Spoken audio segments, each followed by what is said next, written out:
2011-13 ഞാൻ എൻ്റെ higher secondary complete ചെയ്തത്. ബയോളജി സയൻസ് ആയിരുന്നു എടുത്തത്. അതുകൊണ്ട് ഉറപ്പായിട്ടും ഈ സയൻസുകാരുടെ വികാരം നമ്മളെയാണല്ലോ മച്ചമ്പി. കുറച്ചൊക്കെ പറഞ്ഞ് എനിക്ക് മനസ്സിലാവും.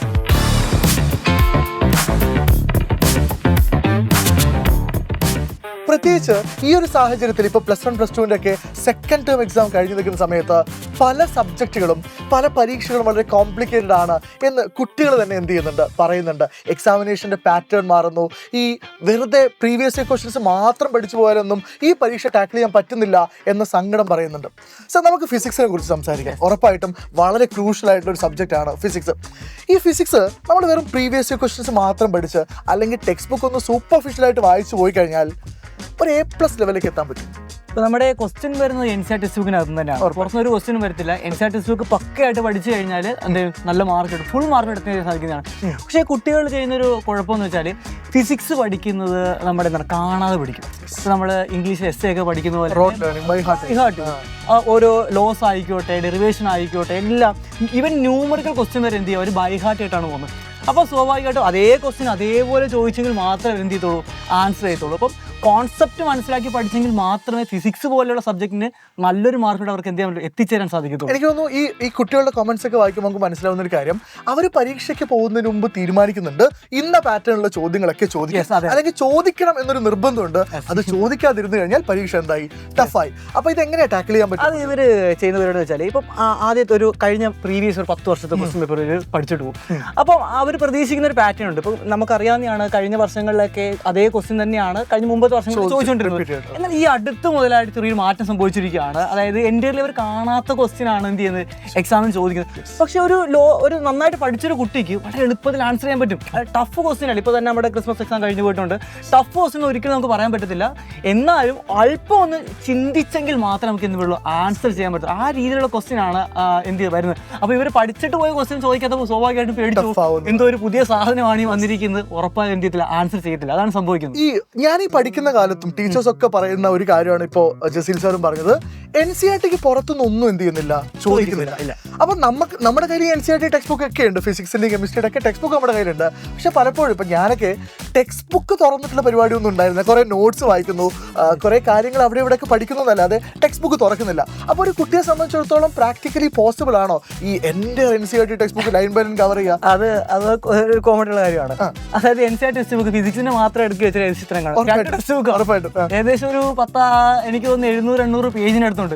ഈ 800 പേജോളം എല്ലാ കുട്ടികളും ലൈൻ ബൈ ലൈൻ ആയിട്ട് വായിച്ചിട്ട് പോകുന്നത് പ്രാക്ടിക്കൽ എന്തല്ല പോസിബിൾ. പക്ഷെ അത് പഠിച്ചിട്ട് പോകണമെങ്കിൽ ബെറ്റർ ആയിരിക്കും. പക്ഷെ പ്രാക്ടിക്കൽ ഒരിക്കലും എന്തല്ല, ഫിസിക്സ് ഉണ്ട്, അതുപോലെ തന്നെ കെമിസ്ട്രി ഉണ്ട്, മാത്തമാറ്റിക്സ് ഉണ്ട്, ഇതിന്റെ എല്ലാ NCERT ഫുൾ കവർ ചെയ്ത് പോകുന്നത് പ്രാക്ടിക്കൽ എന്തല്ല കുറച്ച് സമയം മാത്രമേ. അപ്പൊ അതുകൊണ്ട് തന്നെ അവർക്ക് എന്താണ്, ഒരു എക്സ്റ്റേണൽ ഒരു സപ്പോർട്ട് ഉണ്ടെങ്കിൽ, ഇപ്പോൾ ഒരു ചാപ്റ്റർ എടുത്തു കഴിഞ്ഞാൽ ആ ചാപ്റ്ററിന്റെ ഡെറിവേഷൻ ഒക്കെ വളരെ സിമ്പിൾ ആയിട്ട് പറഞ്ഞു കൊടുത്ത്, ആ ലോസ് ഒക്കെ വളരെ എളുപ്പത്തിൽ പറഞ്ഞു കൊടുത്ത്, ഒരു ക്രിസ്പ് നോട്ടൊക്കെ ഉണ്ടാക്കി കൊടുത്തു കഴിഞ്ഞാൽ വളരെ എളുപ്പത്തിൽ ഒരു ചാപ്റ്ററൊക്കെ സിമ്പിൾ ആയിട്ട് അവർക്ക് പഠിക്കാനായിട്ട് സാധിക്കുന്നതാണ്. അപ്പോൾ NCERT അകത്തോട്ട് ഇറങ്ങി ചെല്ലുന്ന പറയുന്നത് കുട്ടികൾക്ക് പ്രാക്ടിക്കലി ബുദ്ധിമുട്ടുള്ള ഒരു കാര്യമാണ്. അപ്പോൾ ഒരു കാര്യമുണ്ട്, നമ്മളിപ്പോൾ ഫിസിക്സിനെ കുറിച്ചാണല്ലോ സംസാരിക്കുന്നത്. ഇപ്പോൾ സ്പെസിഫിക് ആയിട്ട് ഇപ്പം ഞാനൊരു +1 +2 വിദ്യാർത്ഥിയാണെന്ന് വിചാരിക്കും. അപ്പോൾ കഴിഞ്ഞ പരീക്ഷകളുടെ പെർഫോമൻസിലൊന്നും ഞാൻ അത്ര സാറ്റിസ്ഫൈഡ് അല്ല. കാരണം ഞാൻ പഠിച്ച രീതികളുടെ പ്രശ്നമായിരിക്കും. ഞാൻ വളരെ ലിമിറ്റഡ് ആയിട്ടുള്ള കാര്യങ്ങൾ മാത്രമേ ഫോക്കസ് ചെയ്തിട്ടുണ്ടാവുള്ളൂ. പക്ഷേ എനിക്ക് ആഗ്രഹമുണ്ട് ഇനിയുള്ള ഈ സമയത്തിനുള്ളിൽ എനിക്കൊരു A+, ഉറപ്പായിട്ടും ഞാൻ 80 ഔട്ട് ഓഫ് 60 ആണ് ഫോക്കസ് ചെയ്യുന്നത്. ബട്ട് സ്റ്റിൽ ഒരു A+ന്റെ മുകളിലേക്കുള്ള സ്കോർ ഒരു 60 ടാർഗറ്റ് ചെയ്ത് പഠിക്കണമെങ്കിൽ ഞാൻ എന്തൊക്കെ കാര്യം സ്പെസിഫിക് ആയിട്ട് ശ്രദ്ധിക്കണം? അതായത് ഉറപ്പായിട്ടും സാറ് പറഞ്ഞു NCERT മൊത്തം വായിക്കുന്നത് പ്രാക്ടിക്കൽ അല്ല, ഞങ്ങൾക്ക് പറയാൻ കാര്യം എത്ര സമയമുള്ളൂ. അപ്പം നമ്മൾ എന്താ ചെയ്യേണ്ടത്, എവിടെയൊക്കെയാണ് നമ്മൾ ഫോക്കസ് ചെയ്യേണ്ടത്? അതായത് ഇപ്പോൾ നമ്മളിപ്പം ഒരു ചാപ്റ്റർ നമ്മൾ പഠിച്ചു കഴിഞ്ഞിരിക്കട്ടെ. അപ്പോൾ ഫിസിക്സിൻ്റെ കാര്യമാണ് പറഞ്ഞത് കേട്ടോ. ഈ ചാപ്റ്ററിനകത്ത് മെയിനായിട്ട് അവർ അപ്രോച്ച് ചെയ്യാൻ പോകുന്ന ഡെറിവേഷൻ ആയിരിക്കും, അതേപോലെ ന്യൂമറിക്കൽ ക്വസ്റ്റ്യൻ ആയിരിക്കും, പിന്നെ ആപ്ലിക്കേഷൻ ടൈപ്പ് ക്വസ്റ്റ്യൻ ആയിരിക്കും. ഈ 3 ഇവർ എന്ത് ചെയ്യുന്നത്, കുഴപ്പിക്കാനായിട്ട് പോകുന്നത്. അപ്പോൾ ഒരു ചാപ്റ്റർ പഠിച്ചു കഴിഞ്ഞാൽ ആദ്യം തന്നെ നിങ്ങൾ ചെയ്യേണ്ട പരിപാടി വെച്ചാൽ അതിനകത്തുള്ള ഇക്വേഷൻസും കാര്യങ്ങളും ഒരു ചെറിയ പേപ്പറിനകത്ത് എന്ത് ചെയ്യണം, ഒന്ന് എഴുതി വെക്കണം. പിന്നെ അതേപോലെ തന്നെ ഈ ഒരു ചാപ്റ്ററിൻ്റെ ക്രിസ്പായിട്ടുള്ള നോട്ട് വളരെ ഇമ്പോർട്ടൻ്റ് ആണ്. നമ്മളിപ്പോൾ എൻ്റെ ചെയ്യുന്നത് കൊടുക്കുന്ന ഇൻസ്റ്റാലെയിൻ പോലെയുള്ള നോട്ടുകൾ അല്ലേ, ആ നോട്ടുകളൊക്കെ എന്ത് ചെയ്യണം, നിങ്ങളൊന്ന് ചെയ്ത് വെച്ച് കഴിഞ്ഞാൽ എക്സാമിന് മുൻപായിട്ട് നിങ്ങൾക്ക് വളരെ ക്വിക്കായിട്ട് എന്ത് ചെയ്യാൻ പറ്റും, റിവൈസ് ചെയ്യാൻ സാധിക്കുന്നത്. അതേപോലെ തന്നെ മൈൻഡ് മാപ്പ് ഉണ്ടാക്കുക. നമ്മൾ എൻ്റെ ഗെയിമിൽ കൊടുക്കുന്ന ഒരു ഇതാണ് മൈൻഡ് മാപ്പ് എന്ന് പറയുന്നത്. ഈ മൈൻഡ് മാപ്പ് ഒക്കെ ഭയങ്കര ഇതാണ്. എക്സാമിന്റെ തലേദിവസം തന്നെ നമുക്ക് 14 ചാപ്റ്ററും എന്ത് ചെയ്യാൻ പറ്റും, പഠിച്ചെടുക്കാൻ സാധിക്കും. ഡെറിവേഷൻ ആണ്. ഈ ഡെറിവേഷൻ പല കുട്ടികളും ഞാൻ നേരത്തെ പറഞ്ഞ കാണാതെ പഠിക്കുന്നത്. ഈ കാണാതെ ഡെറിവേഷൻ പഠിക്കുക എന്ന് പറയുന്നത് ഒരു നല്ല രീതിയല്ല. കാരണം ഫിസിക്സിനെ സംബന്ധിച്ചോളം നമുക്കൊരു ആപ്ലിക്കേഷൻ ടൈപ്പ് ക്വസ്റ്റ്യൻ ചെയ്യണമെന്നുണ്ടെങ്കിൽ ഈ ഡെറിവേഷൻ നമ്മൾ കറക്റ്റ് ഓരോ സ്റ്റെപ്പ് ബൈ സ്റ്റെപ്പ് മനസ്സിലാക്കി പഠിച്ചു കഴിഞ്ഞാൽ നമുക്ക് ആപ്ലിക്കേഷൻ ടൈപ്പ് എങ്ങനെ ക്വസ്റ്റ്യൻ മനസ്സിലാക്കി എന്ത് പറ്റും, ക്രാക്ക് ചെയ്യാൻ സാധിക്കുന്നതാണ്.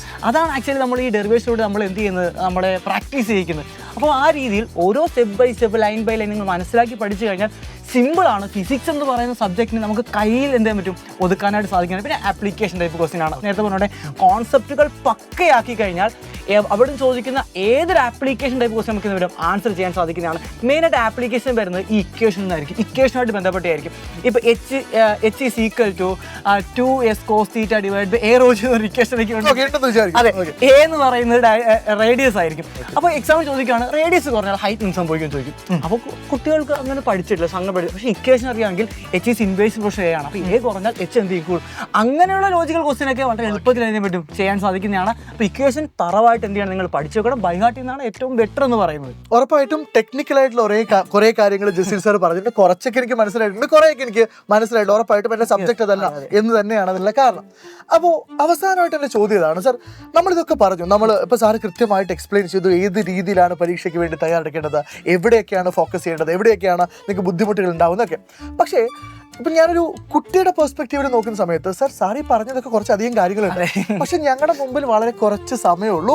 അത് ഉറപ്പായിട്ടും ഞങ്ങൾ ഈ പരീക്ഷ പാസ്സാവാൻ വേണ്ടിയിട്ടല്ല പഠിക്കുന്നത്, നല്ല മാർക്ക് വാങ്ങാൻ വേണ്ടിയിട്ടാണ്. കാരണം ഒരു ഇമ്പ്രൂവ്മെന്റ് എന്നുള്ളതൊക്കെ അതത്ര രസമുള്ളൊരു സാധ്യതയൊന്നുമല്ല. അപ്പോൾ ഈ പരീക്ഷയ്ക്ക് നമുക്ക് നന്നായിട്ട് എന്ത് ചെയ്യണം, മാർക്ക് സ്കോർ ചെയ്യണം. പക്ഷെ ഏറ്റവും വലിയ ചാലഞ്ചുകളിൽ ഒന്ന് നമുക്ക് സമയം വളരെ കുറവാണ്. 2 നമ്മൾ എക്സ്പെക്ട് ചെയ്യുന്ന രീതിയിൽ എന്ത് ചെയ്യുന്നില്ല, ചോദ്യങ്ങൾ വരുന്നില്ല. കുറച്ചൊക്കെ എന്ത് ചെയ്യുന്നു, ടീക്ക് ചെയ്യുന്നുണ്ട് ചോദ്യങ്ങൾ.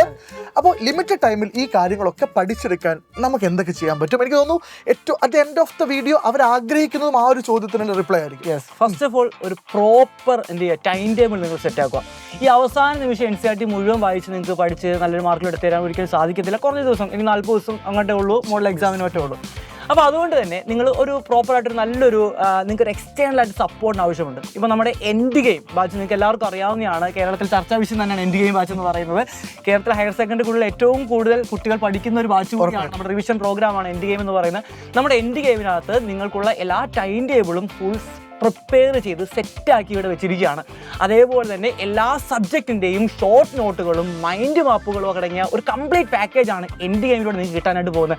ഡെയിലി നിങ്ങൾക്ക് അവിടെ ലൈവ് ക്ലാസ്സുകൾ ഉണ്ടായിരിക്കും, എല്ലാ ദിവസവും ലൈവ് ക്ലാസ്സുകൾ ഉണ്ടായിരിക്കും. അത് മാത്രമല്ല ലൈവ് ക്ലാസ്സിന് ശേഷം നമ്മൾ ടോപ്പർ സീരീസ് എന്ന് പറയുന്ന ഇങ്ങനെ വരുന്ന ക്വസ്റ്റ്യൻ, ആപ്ലിക്കേഷൻ ടൈപ്പ് ക്വസ്റ്റ്യൻ നമ്മൾ എന്ത് ചെയ്യുന്ന ക്രാക്ക് ചെയ്യുന്ന രീതിയിൽ. കാരണം ഇപ്പം നമ്മളും എക്സ്പീരിയൻസ്ഡ് ആണ്, നമുക്കറിയാം രീതിയിലൊക്കെ ചോദ്യങ്ങൾ വരുന്നുണ്ട്. സാർ അപ്പോൾ ഈ ടോപ്പർ സീരീസ് പറയുമ്പോൾ ടോപ്പേഴ്സിന് മാത്രമുള്ള സീരീസ് ആണോ? ടോപ്പർ വെച്ചാൽ നമുക്ക് A+ ലെവൽ, ചോദിക്കില്ല. അതാണ് ടോപ്പർ സീരീസ് ഉദ്ദേശിക്കുന്നത്. അത് എല്ലാ ടോപ്പർക്ക് മാത്രമല്ല എല്ലാവർക്കും കാണാൻ പറ്റുന്നതാണ്. നിങ്ങൾക്കും ഒരു ടോപ്പറായിട്ട് മാറാൻ സാധിക്കുന്നതായിരിക്കും. അതെ.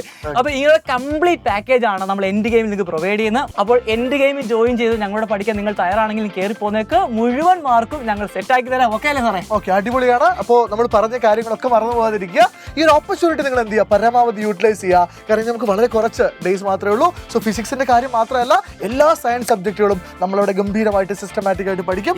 സോ അവർക്ക് ഓൾ ദി ബെസ്റ്റ് പറഞ്ഞ് നമുക്ക് അവസാനിപ്പിക്കാം. ഓൾ ദി ബെസ്റ്റ് മക്കളെ. All the best.